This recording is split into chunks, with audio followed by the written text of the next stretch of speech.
The divorce papers hit the kitchen table while both my newborn sons slept against my chest, and my husband smiled like he had just won something. "Sign it," Brad said. Behind him, his boss, Vanessa Holt, stood in my living room with one hand resting on his shoulder. She wore a cream wool coat, red lipstick, and the kind of calm expression people have when they think money makes them untouchable. I had been home from Fort Belvoir Community Hospital for 3 days. 3 days? I was 42 years old, sore from an emergency C-section running on hospital coffee, and 2 hours of sleep holding twin boys who still had those tiny blue hospital bands around their ankles. My army duffel sat by the hallway closet half unpacked. My boots were still drying near the heat vent because that December storm had rolled into Northern Virginia hard and fast. I looked at Brad and said, "You brought her here." He didn't even blink. "Don't make this uglier than it has to be, Rachel." My mother-in-law Diane stood by the breakfast bar with her arms crossed.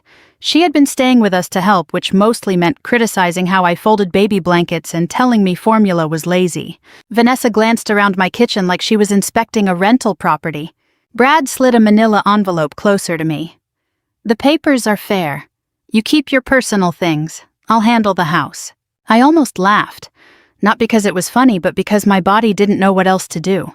"The house," I said. "The one my re-enlistment bonus helped save."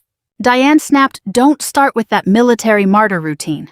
One of the twins stirred. I shifted him higher against my shoulder. His little mouth opened, then settled again. Brad leaned down, lowering his voice. "Rachel, I'm asking you nicely. Sign it tonight." That was when I saw it. Not fear in his face. Not guilt. Confidence.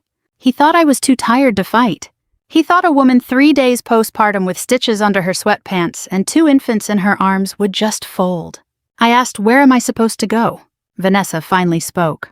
"There are shelters for situations like this." "Situations like this?" As if I were a scheduling problem. Diane pointed toward the front door. "Take your babies and get out. You've embarrassed this family long enough." The wind hit the window so hard the glass rattled. For a second I looked at the Christmas stockings still hanging over the fireplace. Mine said Rachel. Brad said Dad, even though he had not changed one diaper since we came home. I didn't sign. I didn't scream. I picked up the diaper bag, tucked both boys inside my coat as best I could, and walked out into the snow. By the time I reached my old Ford Escape, my hands were shaking so badly I dropped the keys twice. But before I started the engine, I made one call. Not to the police. Not to Brad. To my commanding officer. The heater in my old Ford Escape coughed warm air that barely reached my feet. Snow kept piling onto the windshield faster than the wipers could clear it. Both babies had started crying now, that desperate newborn cry that makes your heart race because you know they don't understand cold or fear. They only know they're hungry. My phone rang before I even backed out of the driveway. "Captain Rachel Carter." "Yes, sir." It was Colonel James Whitaker, my battalion commander. "I just got your message. Where are you?" I looked back at my little brick house in Alexandria. Brad had already closed the front door. The porch light went off. "I'm leaving home." There was a pause. Then he asked quietly, "Are you and the babies safe?" Nobody had asked me that all evening. I swallowed hard. "I think so." "You think so isn't good enough." Those words broke something inside me. For the first time since Brad walked in with Vanessa, I started crying. Not loud.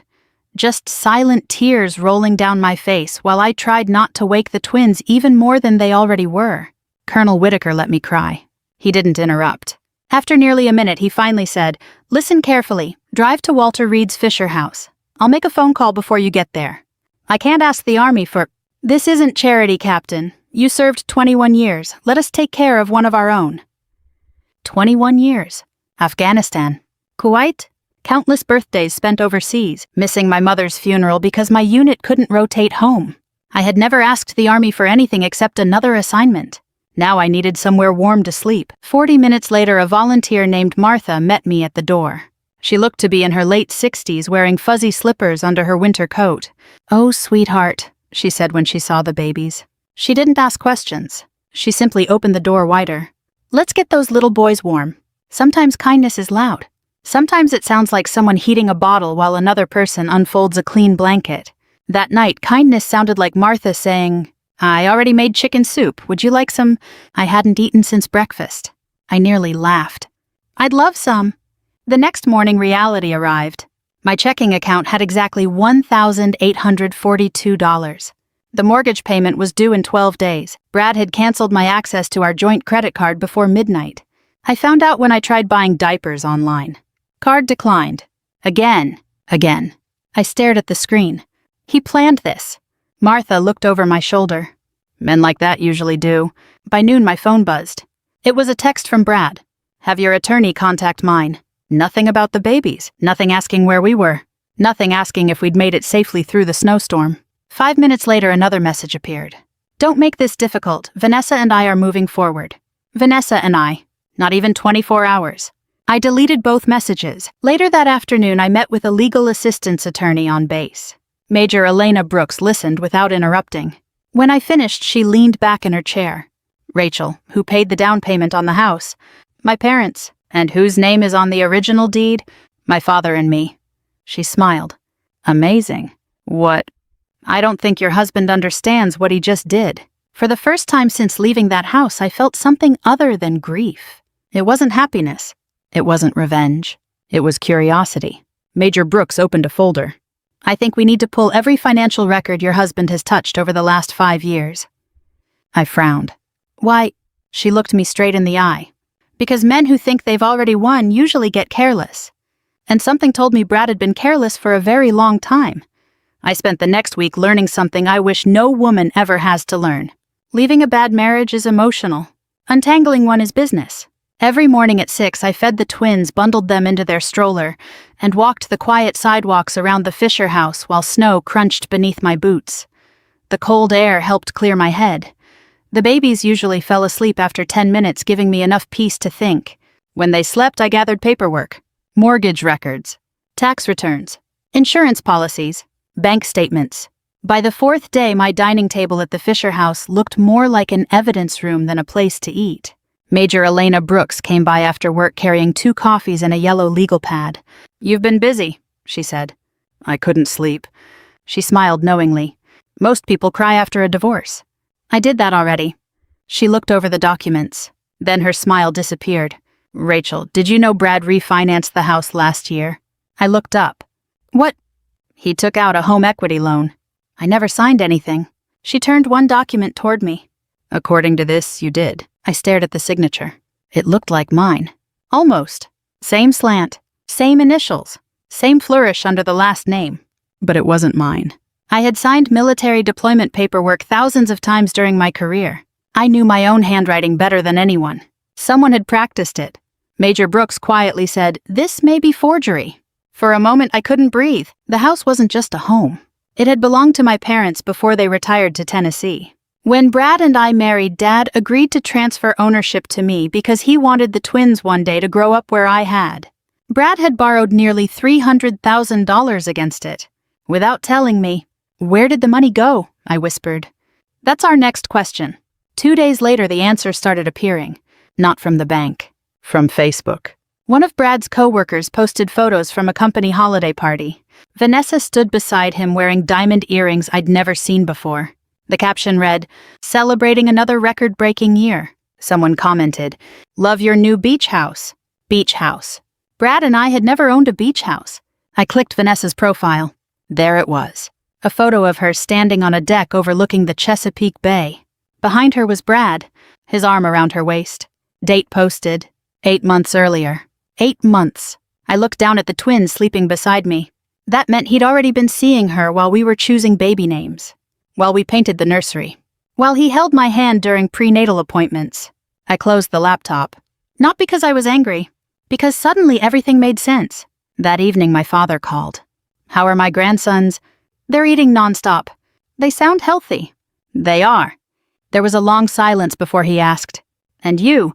I almost lied. Instead, I told him everything. Every detail. When I finished, Dad didn't speak for several seconds. Finally, he said, "Rachel, I need to tell you something." "What?" "I never fully transferred the property." I frowned. "What do you mean?"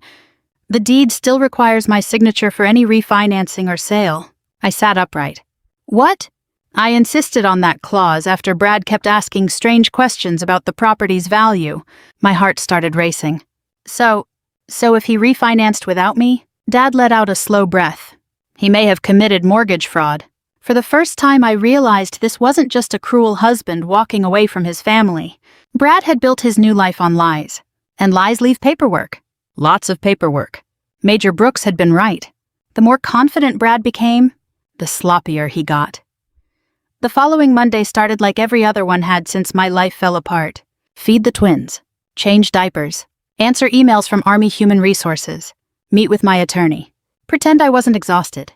The boys had finally settled into a routine. Every 3 hours they wanted bottles.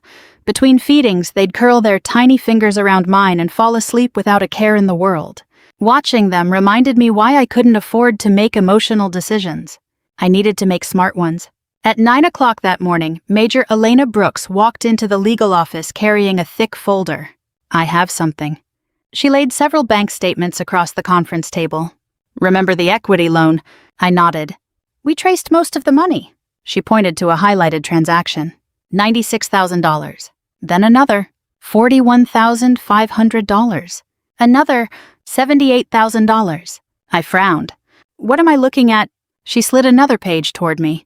Luxury car dealership. The beach house down payment. High-end jewelry. My God. And this? She tapped the final transaction. Holt Executive Consulting LLC. I looked at the name. Holt. Vanessa Holt. So Brad wired money directly to her company. Repeatedly. The room went quiet. I whispered, he used our home to finance another woman's life. Major Brooks finished the sentence for me. That afternoon I received an email from Brad's attorney. The subject line read, Final Settlement Offer. I opened it. Brad wanted nearly everything. The house, his retirement account, joint savings, even my grandfather's antique walnut dining table. At the bottom was one sentence. Mrs. Carter has no realistic ability to maintain the marital residence. I laughed. Actually laughed. Major Brooks looked over. What's funny? He thinks I'm broke. She smiled. That's useful. Later that evening, my father drove up from Tennessee. It was nearly 10 hours on the road. He arrived wearing his old flannel jacket and carrying enough homemade food to feed half the neighborhood. The moment he saw the twins, his face softened. There's my boys. He held each grandson carefully before looking at me. You've lost weight. I've been busy. You've been surviving. He didn't ask permission before hugging me. I hadn't realized how badly I needed that. Over dinner, Dad quietly placed another folder on the table. I stopped by the county recorder's office before coming. I looked inside. Copies of property records, original deeds, loan filings. One page had a bright yellow sticky note attached. Missing signature. I looked at him. This is yours. He nodded. They filed refinancing documents without my notarized approval. They forged it. They certainly didn't get it from me. He leaned back. Rachel, I've run a construction company for 40 years. I know. I've seen people cheat. I know. But I've also learned something. What? The first lie always needs another one. 3 days later, that second lie finally appeared. Brad called. Not to ask about the twins, not to apologize. His voice sounded strangely cheerful. Rachel, what do you want? I heard your father has been snooping around county records. I said nothing. He chuckled. It won't matter. What won't? The paperwork is done. You sound confident. I am. Then he added something that made me stop breathing. Oh, and don't expect anyone at Channel 7 to answer your calls anymore. My stomach tightened. What are you talking about? I know you've been interviewing there. Only 3 people knew I'd recently applied for the civilian public affairs position at Washington's Channel 7 News after my upcoming retirement from active duty. Me, the station manager, and Vanessa. Her consulting company handled corporate media partnerships. Brad hadn't just stolen my house. He was trying to destroy the career I'd spent 21 years building. I ended the call without another word. Then I picked up my phone again. This time I wasn't calling my lawyer. I was calling someone who owed me a favor from 15 years ago. Someone working inside Channel 7. And for the first time, I finally had a plan. The next morning I stood outside Fisher House with a cup of coffee that had already gone cold. The twins were asleep inside. For once the world felt quiet. Then my phone buzzed. Rachel Carter. The voice was familiar even after all these years. Linda Morales laughed. I was wondering if you'd recognize me. We had worked together in Afghanistan in 2010.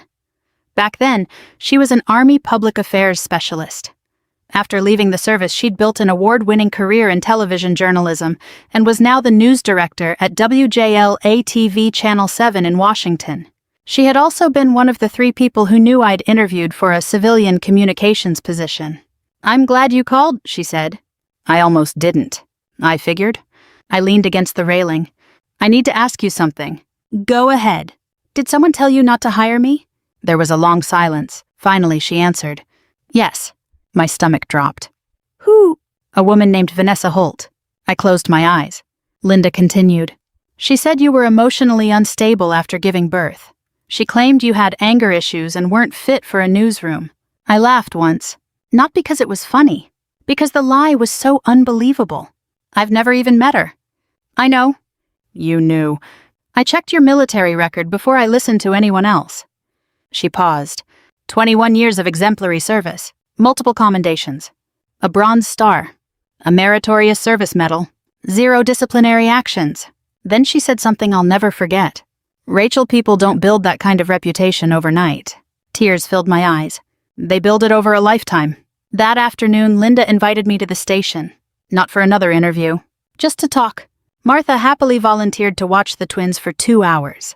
"You go," she said, waving me toward the door. "You deserve adult conversation." Channel 7 looked exactly the way I remembered. Bright lights, busy hallways, people carrying cameras and coffee at the same time. Linda met me near the newsroom.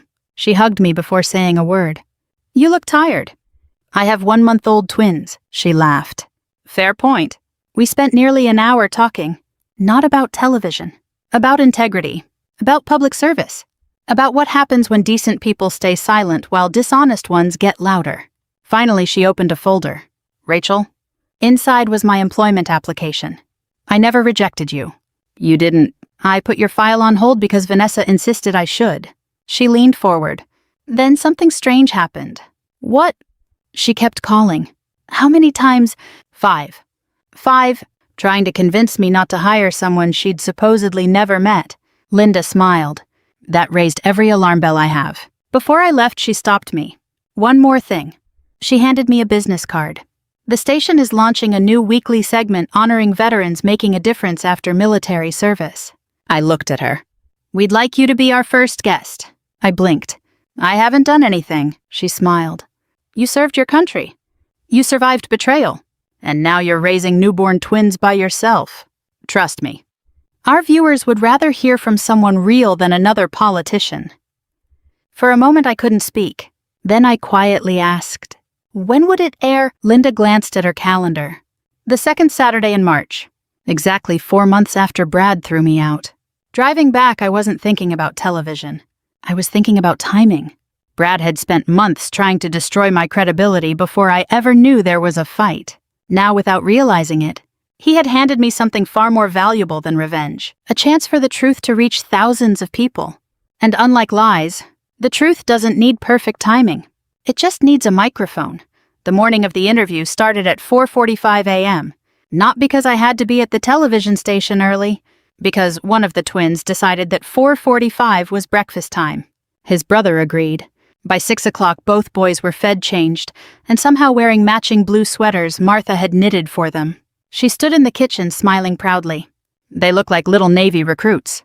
"They're Army babies," I corrected with a grin. She laughed. "I suppose I'll forgive them." For the first time in months, I found myself laughing without forcing it. Channel 7 sent a driver. When we arrived in Arlington, Linda was waiting in the lobby. "You ready?" "I've briefed generals before." She smiled. "And I've never been this nervous." The interview wasn't what I expected. Nobody asked about Brad. Nobody asked about Vanessa. Nobody mentioned the divorce. Instead, the host Michael Reeves leaned forward and asked, "What kept you serving for 21 years?" I thought about it, then answered honestly, "People, my soldiers, my country, and believing that when someone beside you falls, you don't leave them behind." Michael nodded. "Is that why you chose to adopt 2 retired military working dogs after your deployment?" I smiled. "They rescued me more than I rescued them." The crew chuckled. The conversation stayed simple. Military life, late-in-life motherhood, finding purpose after service. When the twins fussed halfway through the interview, Michael smiled into the camera. "Well, I'd say they're ready for lunch." Everyone laughed. Nothing felt staged. Nothing felt dramatic. Just real. When filming ended, Linda walked me toward the parking garage. "You never mentioned your husband." "I wasn't here to." She stopped walking. "You know when Vanessa kept calling me?" I looked over. I honestly expected someone bitter. "And I met someone graceful." I shrugged. "Being angry is exhausting," she smiled. "It also makes terrible television." That Saturday morning, Martha insisted on making pancakes. Dad had driven back up the night before. We all crowded into the small living room. The twins slept through the entire thing. Typical. At exactly 9 o'clock, the program began. The opening showed photos from my Army career. Training at Fort Benning. A deployment ceremony. A muddy field exercise where everyone looked 20 years younger. Then the camera cut to me holding my sons. Michael's voice filled the room. Captain Rachel Carter thought her toughest battles were overseas. She never imagined the hardest one would begin after coming home. I hadn't expected that line. Dad quietly reached over and squeezed my shoulder. Across town in a large modern house overlooking the Potomac, Brad sat in his living room drinking coffee. Vanessa walked in carrying her laptop. "What are you watching?" He shrugged. "Nothing." Then the screen changed. My face appeared. Brad nearly dropped his mug. "What?" The host smiled warmly. "Today we're honoring Army Captain Rachel Carter." Brad leaned forward. Vanessa froze. The camera showed me holding our twins, then photos from my military career, then footage of volunteers at Fisher House. Nothing about the divorce. Nothing about betrayal. Just the truth. Vanessa slowly whispered, "Why is she on television?" Brad didn't answer. Because he couldn't. The interview ended with Michael saying, "Sometimes the strongest people aren't the loudest. Sometimes they're simply the ones who keep showing up." My phone started vibrating before the credits finished. Text after text. Old Army friends. Former neighbors. People I hadn't spoken to in years. One message simply read, "I had no idea what happened. We're with you." Then another. "Rachel, call me. I think I know something about Brad's finances." I stared at the sender. It was Brad's former accountant. And suddenly, the story wasn't over. It was just getting started. I called the number before I could talk myself out of it. The man answered on the second ring. "Rachel? Tama?" It's been a long time. Tom Bennett had been Brad's accountant for nearly 7 years. We'd met dozens of times during tax season. He wasn't the kind of man who enjoyed gossip. He spoke carefully, wore the same brown loafers every April, and always brought a calculator instead of trusting the one on his phone. If Tom was calling, something was wrong. "I saw you this morning," he said. "The interview, my wife had it on." He hesitated. "I owe you an apology." "For what?" "I should have called months ago." My stomach tightened. "What happened? I can't explain everything over the phone." "Then explain what you can." Another pause. "I resigned from Brad's accounts 3 months ago." "Why?" "Because he asked me to sign off on financial statements I knew weren't accurate." I gripped the phone tighter. "Rachel, there are things you need to see." That afternoon, Dad watched the twins while I drove to a small diner in Fairfax. Tom was already there. Same brown loafers. Same neat gray mustache. But he looked older than I remembered. He slid a thick manila envelope across the table. "I've kept copies." I looked at it without opening it. Copies of what? Everything I legally could. Inside were bank records, corporate expense reports, property tax filings, wire transfers. There were yellow sticky notes attached to several pages. Tom pointed to the first one. "See this? A transfer of $82,400. Recipient: Holt Executive Consulting LLC. Brad listed that as a business consulting expense. But it wasn't." Tom gave me a tired smile. "Rachel, your husband sells industrial equipment." "I know." What exactly was his boss consulting him about every single month? I didn't answer. I didn't have to. Tom flipped to another page. This one bothered me even more. The payment description read, "Executive Housing Assistance. Nearly $140,000. The beach house." Tom nodded. He used company funds to help buy it. Was that legal? Not if the board never approved it. I slowly looked up. "You're telling me Brad wasn't just cheating on me?" "No. He may have been stealing from his employer, too." Tom folded his hands. "I can't accuse him of a crime. But I can tell you the numbers don't make sense." For several seconds, neither of us spoke. Finally, I asked the question that had been haunting me for months. "Did everyone know?" Tom looked genuinely surprised. "No. People suspected the affair, But no one knew he was planning to leave you right after the twins were born. He sighed. When they saw your interview this morning? What? A lot of people started talking. About me. About Brad. Before we left, Tom handed me one final envelope. This didn't come from me. Then who? It arrived anonymously at my office. Inside was a flash drive. No note. No return address. Only 3 words written in black marker. Watch Vanessa's emails. I frowned. What is this? I haven't opened it. Why not? I didn't want anyone accusing me of tampering with evidence. Evidence. That word echoed in my head the entire drive home.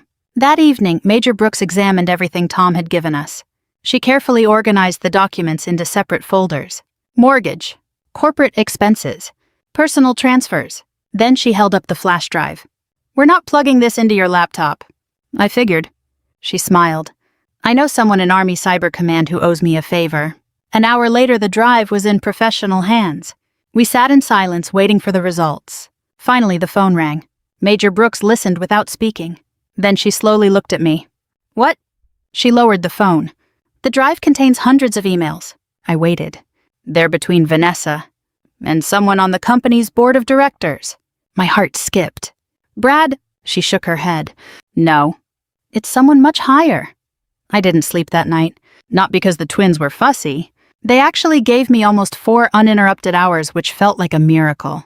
I couldn't sleep because I kept thinking about one sentence. Someone much higher. At 8 the next morning, Major Brooks called. They finished reviewing the drive. I'm on my way. The cybersecurity office occupied a plain brick building at Fort Meade. Nothing about it looked dramatic. Fluorescent lights, gray carpet, government-issued desks. A civilian analyst named Kevin greeted us. The chain of custody is documented, he said. Everything we found is preserved. He projected the emails onto a large monitor. Hundreds of messages. Most were ordinary. Meeting schedules, budget approvals, travel plans. Then Kevin opened one thread. My stomach tightened. The sender was Vanessa. The recipient wasn't Brad. It was Richard Langford, chairman of the board. One email read, Brad will do whatever I tell him. He's desperate for the promotion. Another said, once his divorce is finalized, there won't be anything tying him down. I felt sick. Major Brooks remained calm. Keep going. Kevin clicked another message. This one attached financial projections. Vanessa had written, after the refinancing goes through, he'll have enough liquidity to invest in the Chesapeake project. I frowned. The refinancing, Kevin nodded.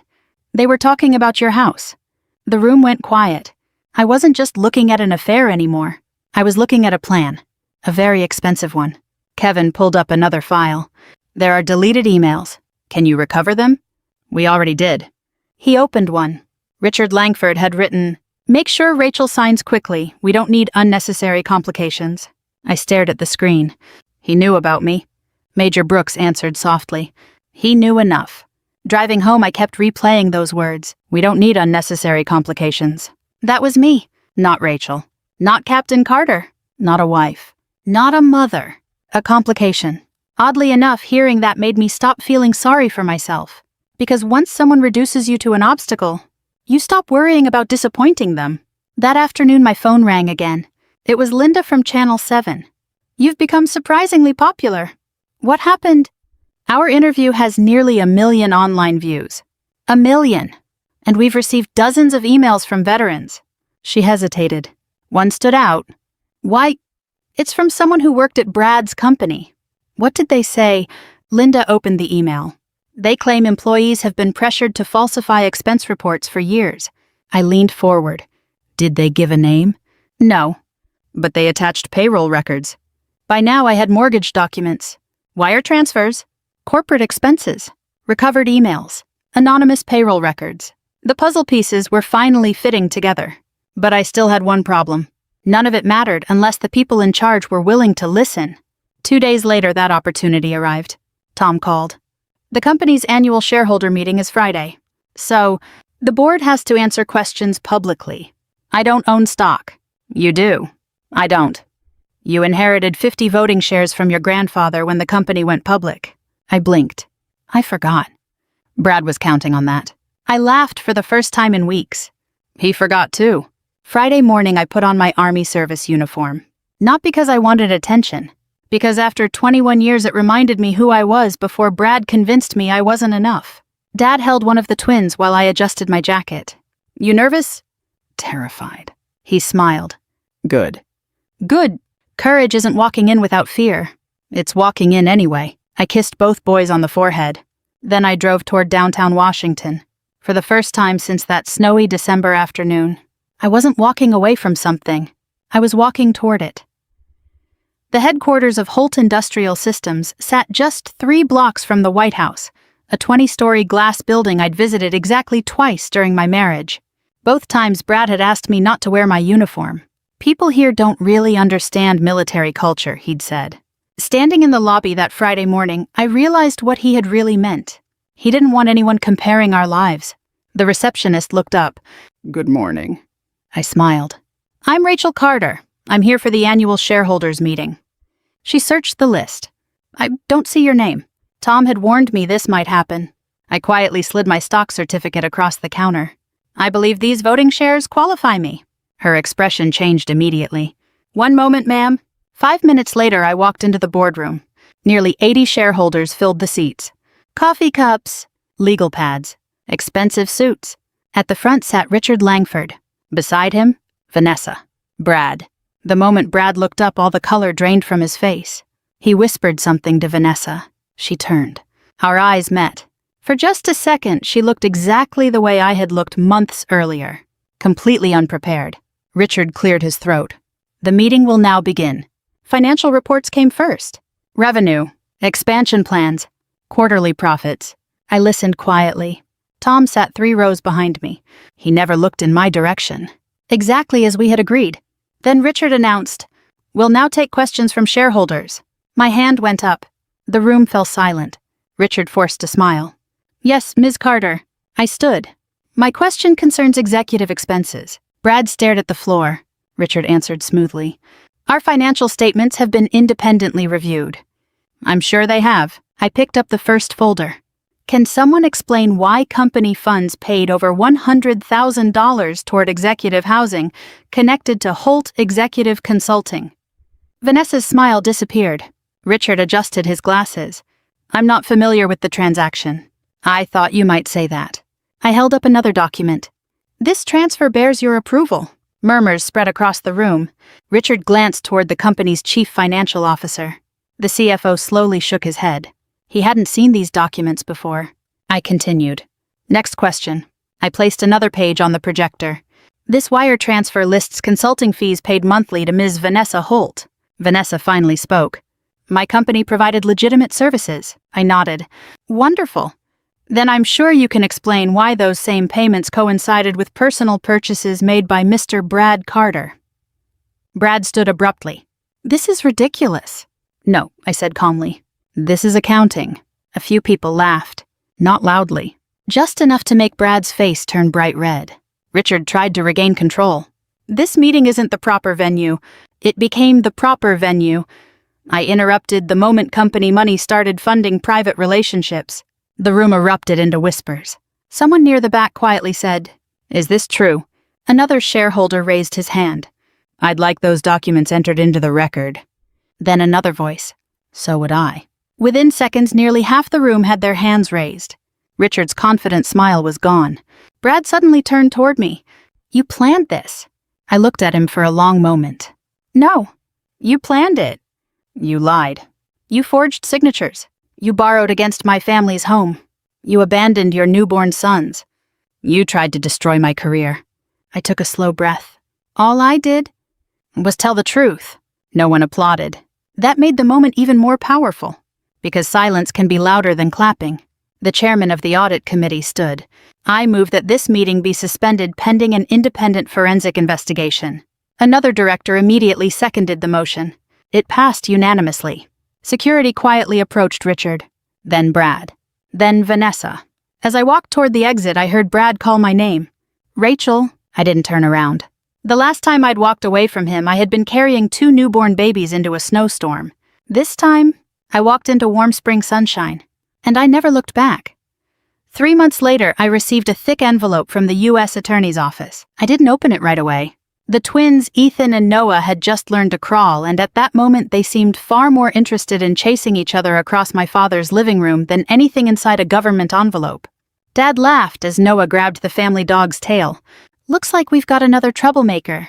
"I think we have two," I said. Life had become surprisingly ordinary. And after everything we'd lived through, ordinary felt like a gift. The investigation had